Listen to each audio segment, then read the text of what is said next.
I've been writing about workplace matters for the New York Times for since 1995, so that's a long time. And my paper and the Wall Street Journal are really the only two papers left in the country with full-time labor reporters. And it's it's sad that so few newspapers care enough about worker and workplace issues that they don't even have workplace or labor reporters anymore. I invite all of you to contact me or to contact your local papers, because newspaper reporters are interested in good stories. The bad stories about what happens in workplace safety make for good newspaper stories, if you know what I mean. The Charlotte Observer did a wonderful, an 8-part or 10-part series about safety violations in poultry factories. It wrote about the House of Rayford, where one factory for a 4-year period, no musculoskeletal injuries reported over a 4-year period in a chicken factory.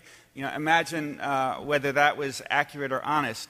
My friend Steve Franklin of the Chicago Tribune did a wonderful series of stories about injuries and fatalities faced by immigrant workers in the Chicago area and how employers sought to sweep all that under the rug. My colleague at the New York Times, David Barstow, won a Pulitzer Prize a few years ago for writing about a horrible company based in Birmingham, Alabama, called McQuain. And at that company, it was a cast iron pipe company, and over an 8-year period, 9 workers at that company died on the job. Newspapers still often try to be a watchdog about what happens in the workplace.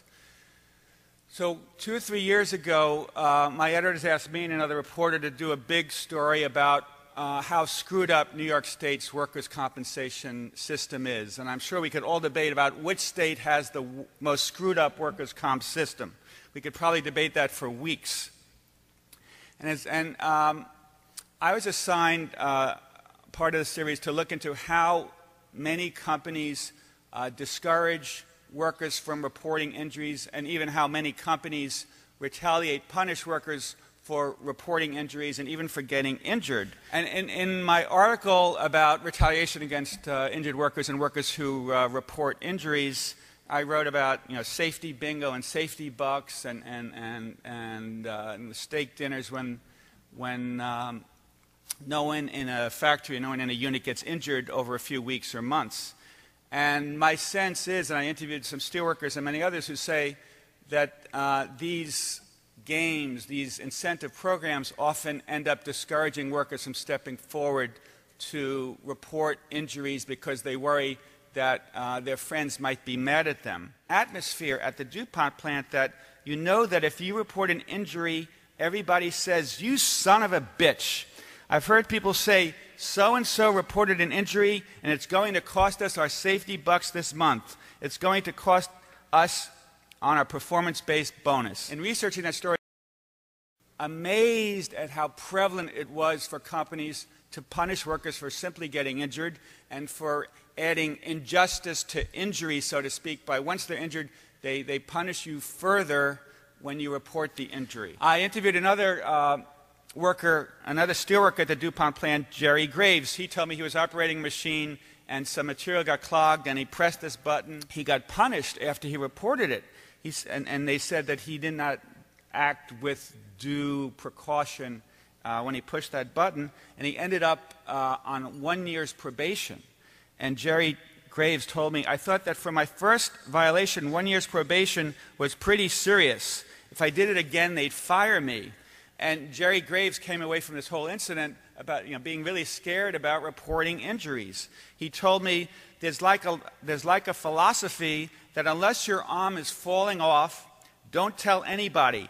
Take the pain. Don't go to the emergency room. Say you smashed your finger with a hammer at home. The most appalling story I learned about at this DuPont plant involved a woman named Wendy Hughes. Wendy was a forklift operator, and one day she was operating her forklift, and the brakes failed, and to stop it from crashing into the wall, she stuck her leg out to slow it down, and she ended up crushing her finger between the forklift and a metal cabinet. DuPont transfers Wendy into this little 4x6 closet where they store protective material, so she has to spend 8 hours a day hidden in this closet, away from everyone. And you know, Wendy took this whole episode as DuPont is trying to show her and all the other workers that when you get injured, we're going to make life difficult for you. Wendy said, DuPont was punishing me, and when I crushed my thumb, all my coworkers started saying things like, we're not going to get any performance-based bonus. There go our safety bucks for the quarter. There's only one worker about whom I write a full chapter, and that worker is one of the most courageous people, most courageous women I've ever met, and her name is Kathy Somyer, and she led a steelworkers organizing drive at a factory in Syracuse, New York. What happened at this plastics plant? Ultimately, OSHA assessed a $720,000 penalty against this plastics plant. It found that the company's managers had failed to report 63 injuries in its OSHA log, including an injury where a worker slipped and broke her pelvis. In addition, the EEOC brought sexual discrimination charges against the company, again thanks to Kathy's persistence, and ultimately the company settled with the EEOC for $782,000. And I'm happy to say that your great union, the Steelworkers, awarded Kathy Somyer its Woman of Steel Award a few years ago. And the National Organization of Women named Kathy its Unsung Heroine of the Year. And Kathy Somyer told me that one of her biggest regrets is that the factory was never unionized.